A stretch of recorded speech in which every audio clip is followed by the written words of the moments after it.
Hey everyone, today I will be using Wapiti from AA Shaving, and I will be talking about lesser known facts about Ulysses S. Grant, a request from Ben at the Soap Thing.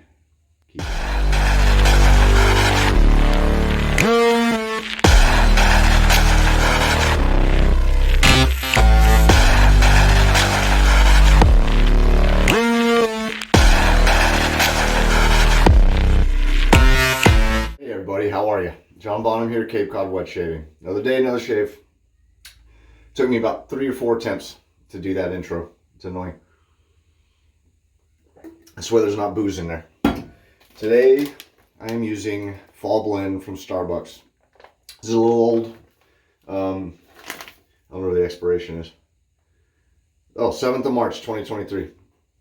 This was tucked back somewhere. I don't know how that happened. We buy so much coffee. I started just loading up on coffee during the autumn and holiday season. That one got hidden. I found it. So thought I'd drink that. Why not?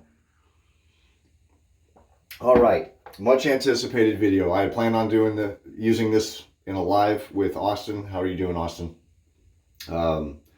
Owner of AA Shaving and maker of fine soaps at said company. This is his latest release, Wapiti. This is a really, really nice one. I know did I use Quiesco on here? I know I did a couple of lives using Quiesco. Apple Valley, I think, is the last live I did with Austin. And, you know, life gets in the way. I wasn't able to do it with him. He did do a live on Shave Line.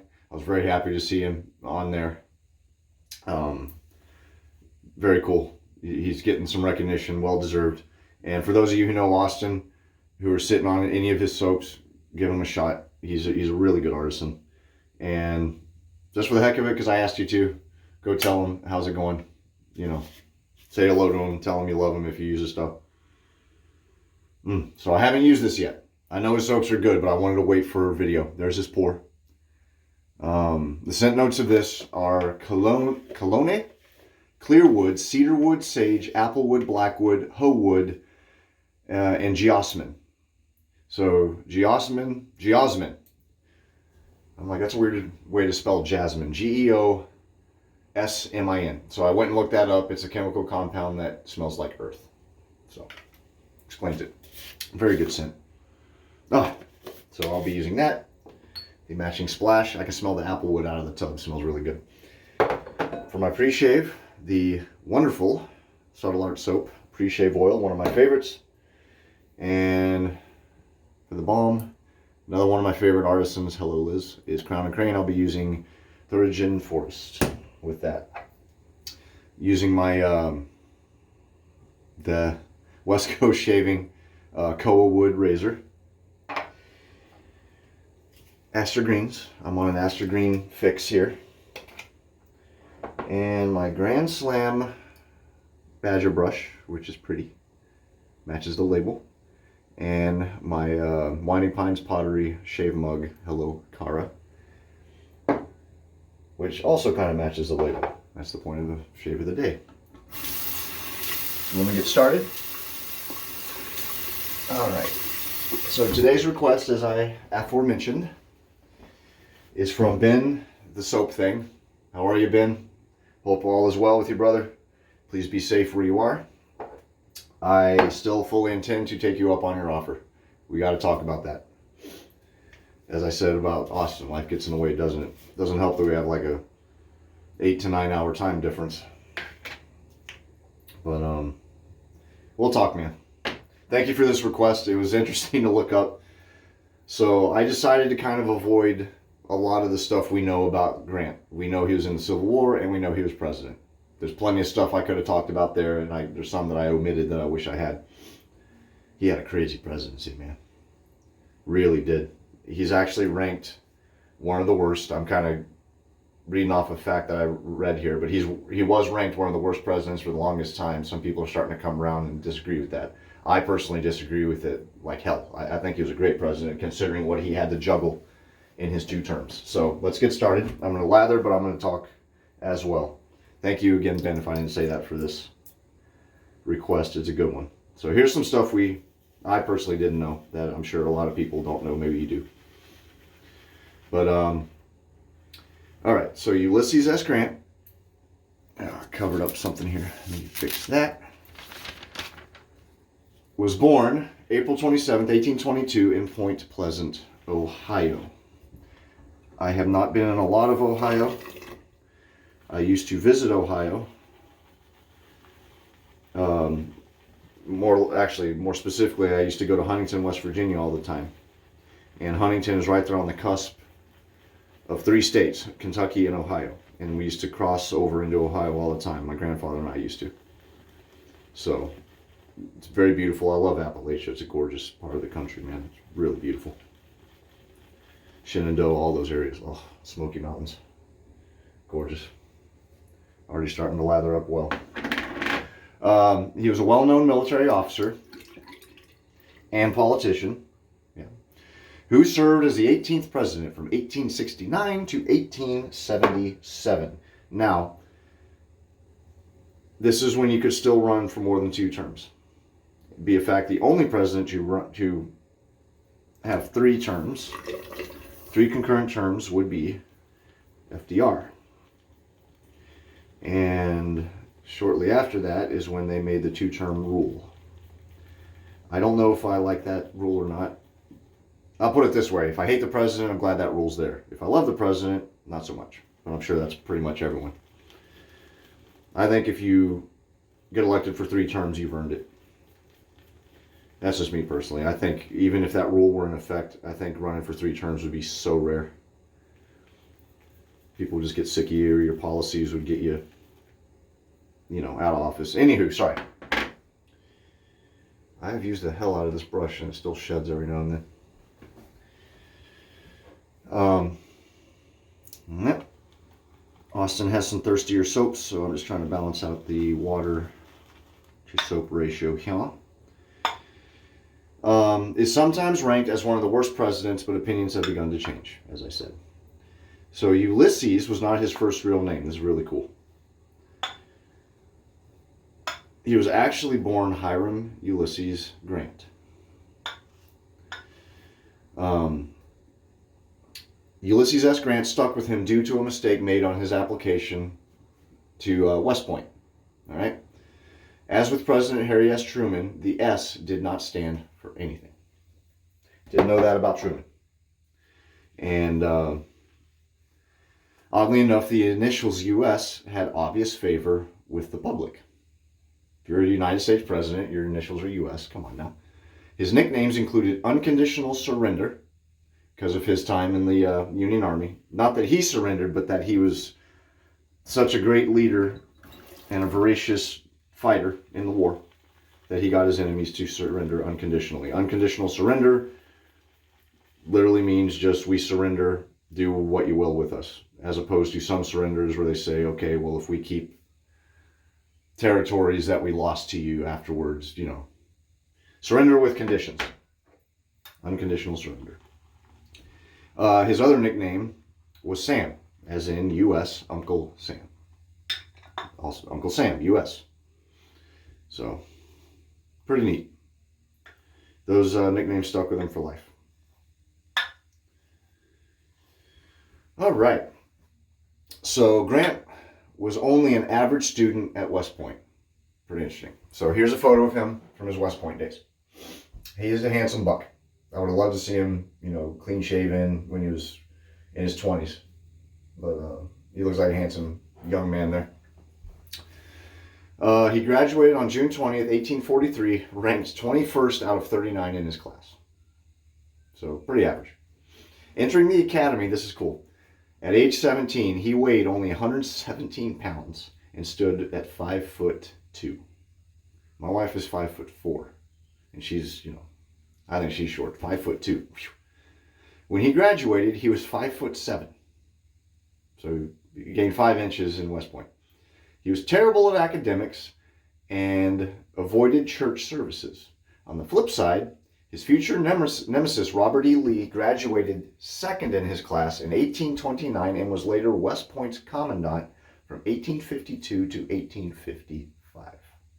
So for those who are not up to speed with their Robert E. Lee stuff, your history there, I didn't know that. But he was commandant of West Point, which is in New York State, mind you.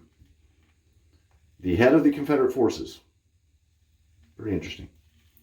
By the way, on a side note, when I was in the Coast Guard, we sailed directly up the Hudson and moored at West Point. Holy crap. That place is a freaking fortress.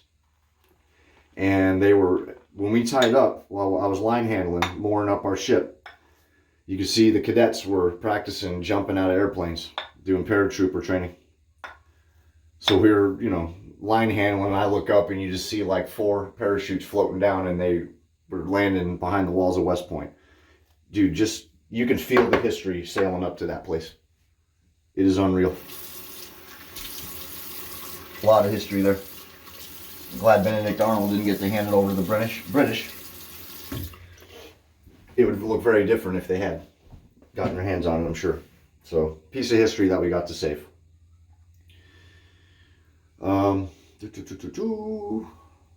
Grant and Lee served in the Army during the Mexican War.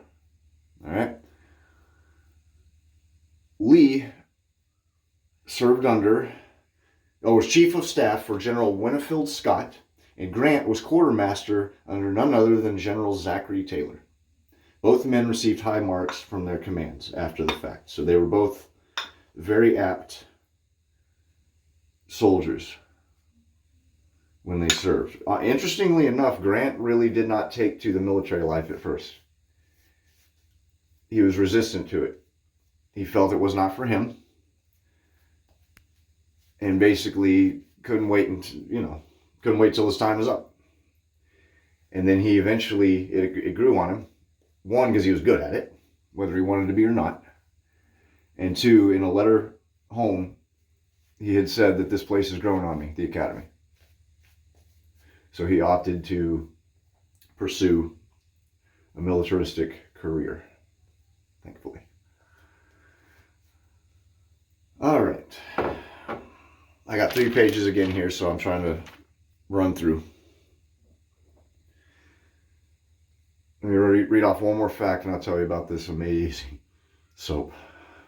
I don't even know. I've been sniffing it. I sit there and huff the soap without even realizing I'm doing it. All right. So this is interesting. This is a quick fact. Grant was the first president to circumnavigate the world. He dined with Queen Victoria and met several other world leaders during this time. All right. There's Queen Victoria, along with Grant. Unfortunately, I couldn't find an actual photograph. I think, now this is where I don't know my history well enough. Photography was around, but I don't know exactly what date that was he did that. First president to circumnavigate the, okay, so we got a time frame because of when he was president, 1869. So that was, there's a lot of photography during the Civil War and all that. Anyway, I could not find a photo. So there's that drawing, that illustration. So you can see this stuff lathers ridiculously. I should have showed you the lather before I put it on my face. Austin has an amazing base. I was fortunate enough to test his latest base he came out with. I still have it. And it was off the charts good, his base. So, let me lather up. I'm going to get some more in the mug to have ready. He's a great guy. He's very humble.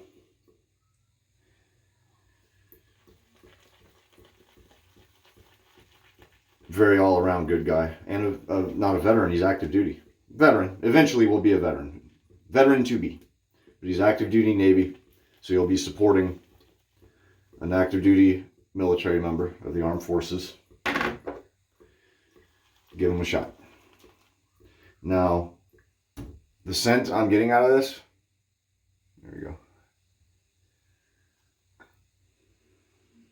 When it blooms, it's really good. I get much more of the woody scents out of it. The earthy isn't as heavy. I personally have never had a soap with hoe wood, I don't think. I don't even know what hoe wood is. Obviously, I know what Cedarwood is, and I do not know, what's the other one? Blackwood. I don't know what Blackwood smells like. I don't know what Calone is. Calone. I'm trying to avoid saying Calone. C-A-L-O-N-E. But I do know Applewood. He used Applewood in Apple Valley, I'm pretty sure. But it's a very, very fresh, outdoorsy, sitting in a green meadow near the edge of some woods, green, just very fresh scent. It's really good. Really, really good. Austin, well done. All right, Aster Green, 4th pass. This is the same one I used in my last video. I'm pushing it. I usually get about 5 uses out of an Astro before I feel like I'm pushing it beyond its limit, which is probably premature if I'm being honest, because I don't have like a massively thick beard, nor do I shave my entire face. So I bet you I could probably get away with pushing 10 uses, maybe not, maybe like 8.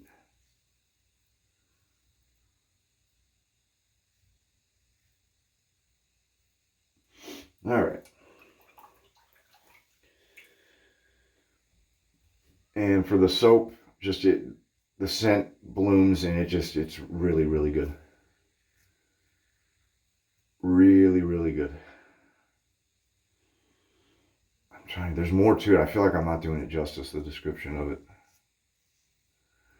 I don't know if there's supposed to be aquatic undertones. You look at the label, there's a river there. He was talking about it in the live he did with Smiley on Shaveline. How you doing, Smiley? But he actually told this cool story. So Wapiti means elk, by the way. I'm not sure the indigenous tribe, the natives, what tribe it is, but I'm pretty sure, because I went and looked it up, that it's a tribal word for elk. So that's why the antlers are there. And he was telling this funny story how he went hunting for elk, and he went probably 250, 300 miles trekking around trying to hunt an elk. Couldn't find one. And then he and his family were out at that river, and one just wandered up to him. Isn't that the way it works? So a guy sitting in a deer blind for half a day trying to hunt a deer, gets nothing, gets in his car, starts driving home, almost hits one on the way home. Which is actually a true story. A buddy of mine we called him Ham. His name was Hamilton. I worked with him in the Coast Guard. That happened to him. He actually did hit it too. And the funniest thing is, he hit it hard enough that I think it broke its neck. I know this is kind of graphic, sorry. But he was with his wife. He got out, looked at it, and he cleaned it on the side of the road. He had his wife hold the legs so he could clean it. It was funny. I don't know. It was a really funny story. This is up in Maine. I don't know if there's a female or not.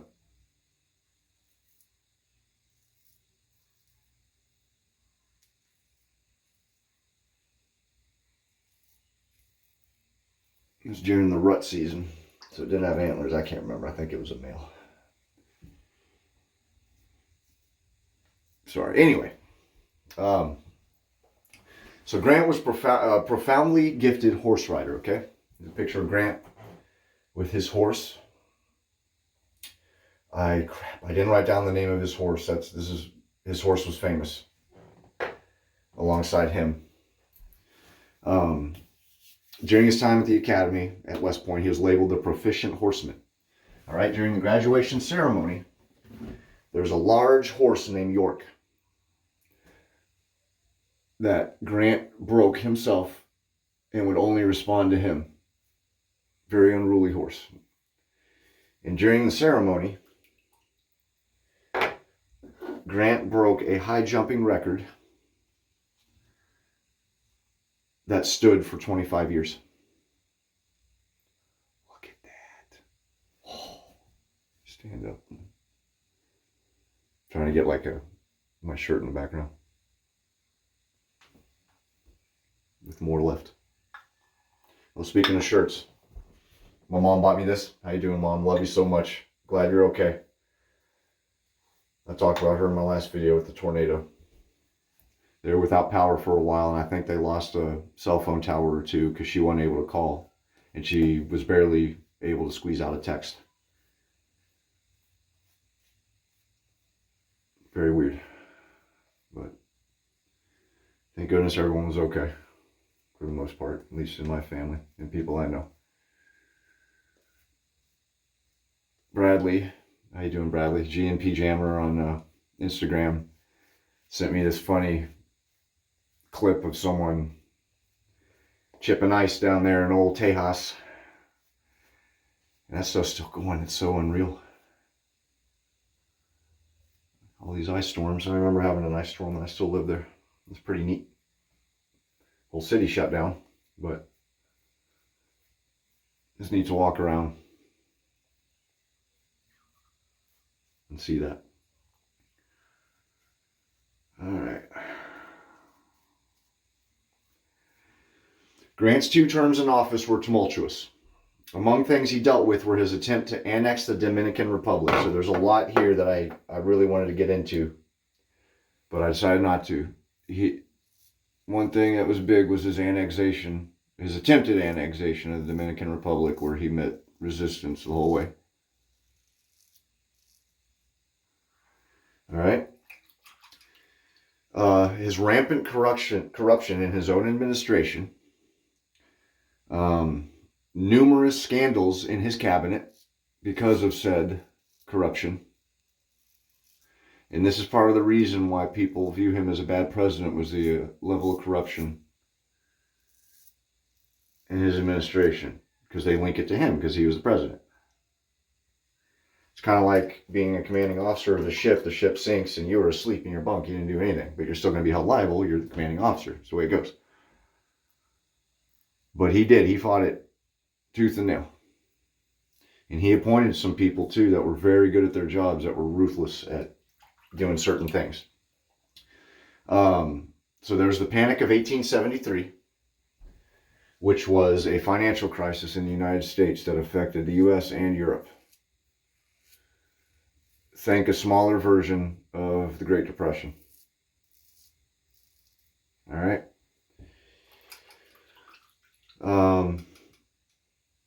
And also the Panic of 1873 lasted until 1877. So it was quite a while.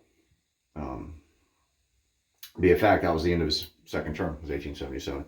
The 15th Amendment, he ratified the 15th Amendment, which gave men the right to vote no matter their race. This is part of Reconstruction. So prior slaves could vote. People of color could vote because of the 15th Amendment, which, needless to say, is still in effect to this day.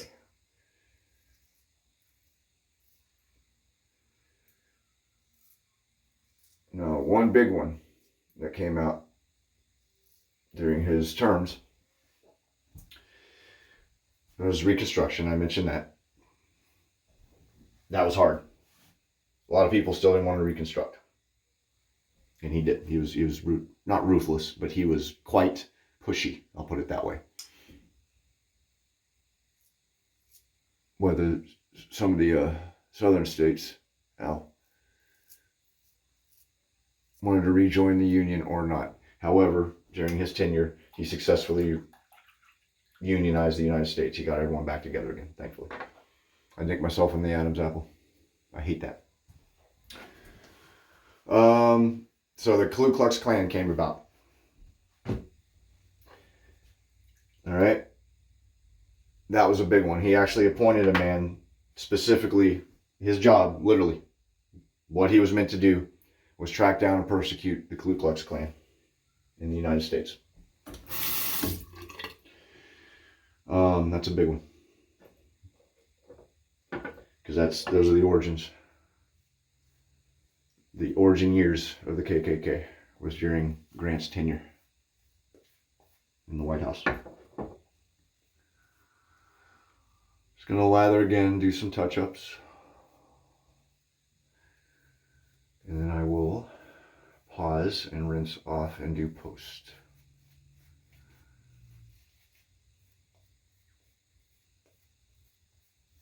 Such a good soap.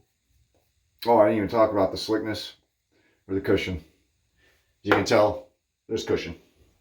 This is a thick, viscous, icing, yogurty, spackle-like soap. Man, is it good.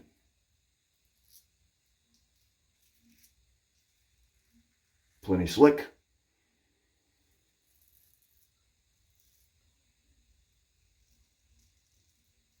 Man, does it smell good.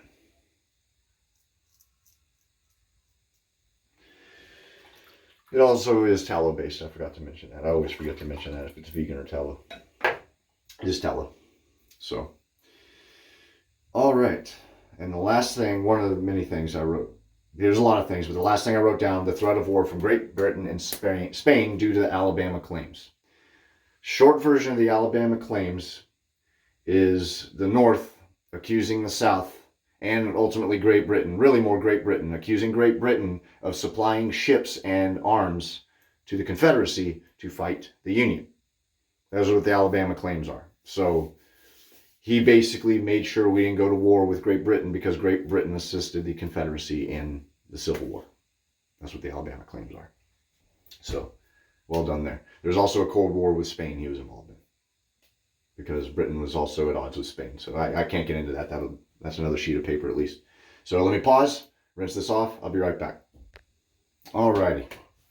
So this is running a little longer. I say that every time. But that's okay. So Grant was the youngest president elected at the time. He was 46 years old, had never held elected office when he became president in 1869. His inexperience would unfortunately become a factor in the early days of his presidency. So a little wet behind the ears. I think some people took advantage of it. There's Grant.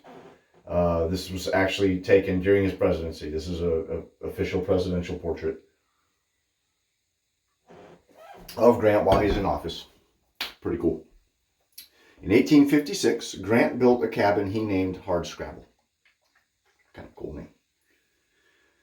His wife, Julia, disliked the cabin immensely. Now, this was before he was president. This was when he was very, very, obviously 1856. He was poor. He was poor a lot in his life. During this time, Grant pawned his gold watch in order to buy his family Christmas gifts. That's how penniless they were. The Panic of 1857, which is yet another financial crisis, hit the Grant family hard. Now, the crisis of 1857 is interesting because it is the first nationwide crisis due to the invention and advent of the telegraph. So now, states could telegraph one another and say, hey, financial crisis here, what about you guys? Well, now that you mention it, financial crisis here too. Blah, blah, blah, etc., etc. So, oh my gosh, that splash smells good. Ooh-wee. Hello. Dabby dab, dab dab. Like I said, I didn't try anything until this video because I knew I wanted to do either a live or a video. Ultimately a live, but a video. Ultimately is what I did. Ultimately. Oh, man. I sound like Kamala Harris. The ultimate goal is to ultimately do the ultimate.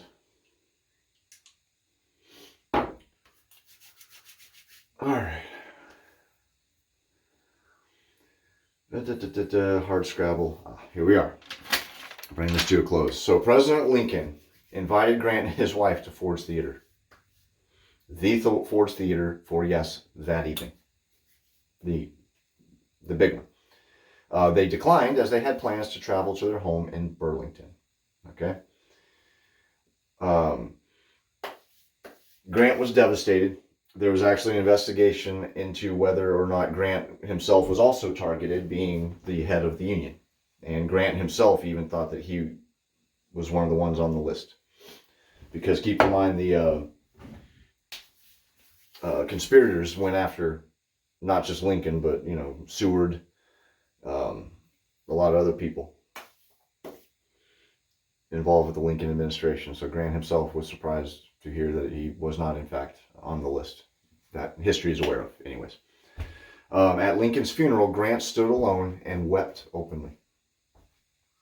He attempted to work with Andrew Johnson, but he hated him. He did not like Johnson, did not care for him, did not work well with him. He did make the attempt, but just, Abraham Lincoln, he was not, unfortunately. So here's this illustration. So I'm trying to think how it will look. That's weird. I'm standing off to the... I usually go to this side. Okay, so the way this picture is going to look, I hope I'm doing this right. It would be General Sherman, Grant, Lincoln, and then a guy named Admiral Porter. So, yes, the General Sherman. I'm not sure who Admiral Porter is. I'm assuming head of the Navy during the Civil War. After a failed business attempt, which was after his presidency, okay, Grant was diagnosed with throat cancer in 1884. So his business failed in May, in that autumn, and he was bankrupt. It was Grant and Ward, I believe, was the name of the business. And Ward was the was the friend of his son, Ulysses Jr. And they went into business together. And Ward went off and did a Ponzi scheme, which took people's money and spent it on himself. And he had to file for bankruptcy. So months later, he was diagnosed with throat cancer after that. All right. He was penniless and facing his own mortality. And now he had the prospect of leaving nothing behind for his family. He had 4 kids with Julia. Okay. Grant approached Century Publishing with a proposal to publish his memoirs.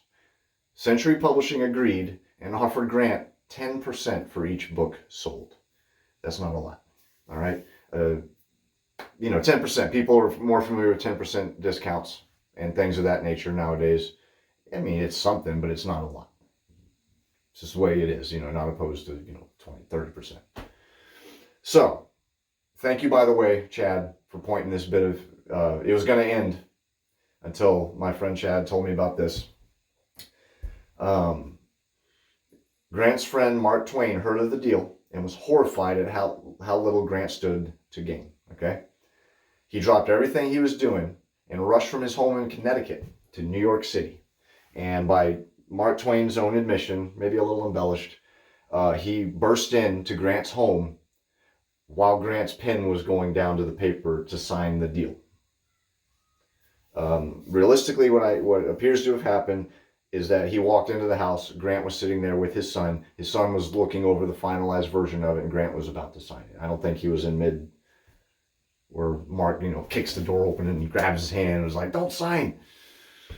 I look like a maniac doing that.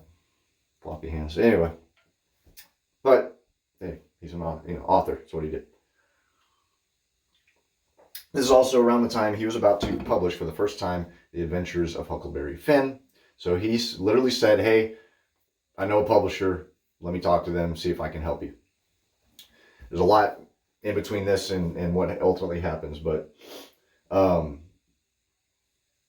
Twain's intervention, okay, earned Grant, well, not Grant, be a fact, there were 2 books released, two versions of it, or 1 book and then second book, 2 halves of it, not 2 versions, shortly before the first one was released. All right. Grant passed away. After he wrote, shortly after he finished writing them, before he never got to see them published, unfortunately. But Twain's intervention earned more than $450,000 for Julia Grant and his kids, which is the equivalent of $13,600,000 today. So he did it. Last moment he did it, thanks to Mr. Clemens, aka Mark Twain. So Grant died July 23rd, 1885, at 63 years of age. So 2 photos to show you. There's Grant, and there's Mark Twain. Okay? It's a cool photo. Again, there aren't any official photos that I could find of the 2 of them in an official photograph. But there is one photo taken of Grant Not on his deathbed yet, but ailing. And that is him working on his memoirs. Sitting in his rocking chair. Under his blanket.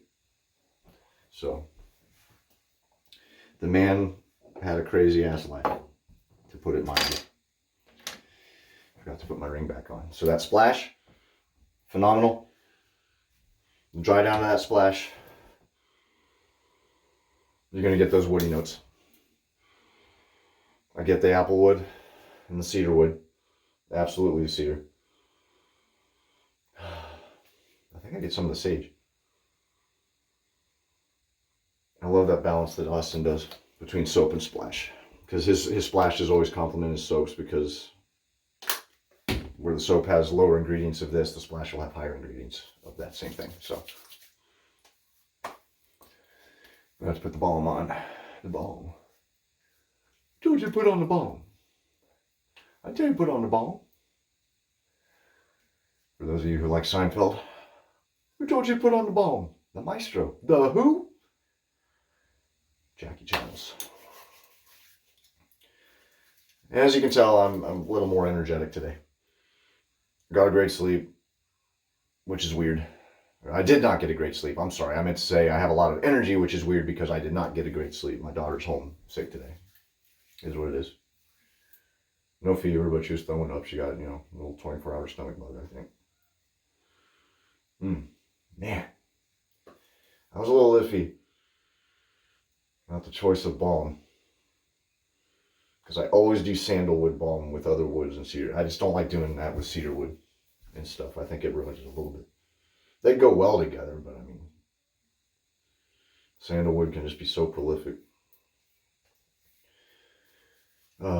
Okay, so that'll do it. I had a lot of fun doing this one. Really ran that one longer, but that's fine. Who cares?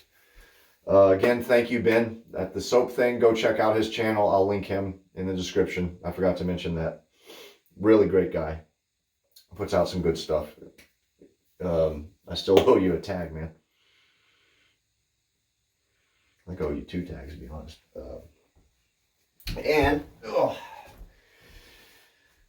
Wapiti. I didn't write down how much this is. Crap. $20, I believe. For both. $20 for this and the splash are both $20. Pretty sure. You know what? I'll link those too. They're at the Razor Company, or you can go to AA Shaving on Instagram, and he has the website in his bio, in his profile, whatever. And if you go to the Razor Company, please remember to use all caps Cape John at checkout, my affiliate code, so Jason knows I sent you. Really appreciate it. And that'll do it. This one was fun. A lot of fun. If I'd have done Grant in his entirety, this would have been like a 3-parter, man. That man lived an amazing life. Also, his autobiography is still available. There's an unabridged version on Amazon. I went and looked it up, and I did not write that down. Either I was in a hurry to get this done while I had a window while my daughter is napping. So, go to Amazon, or just Google Grant autobiography. It's a very simple title. It's like The Life of an American President, something like that. I want it personally. So, all right. Thank you for watching, especially if you got to 40 minutes. Sorry about that, but really good one. I had a lot of fun with it. Can't wait to see what the next one is. I got a couple more requests and a really good World War II one that I want to do. So we'll see. Appreciate it. Have a good winter, everybody. Stay safe. Happy shaving. Till next time. Take it easy.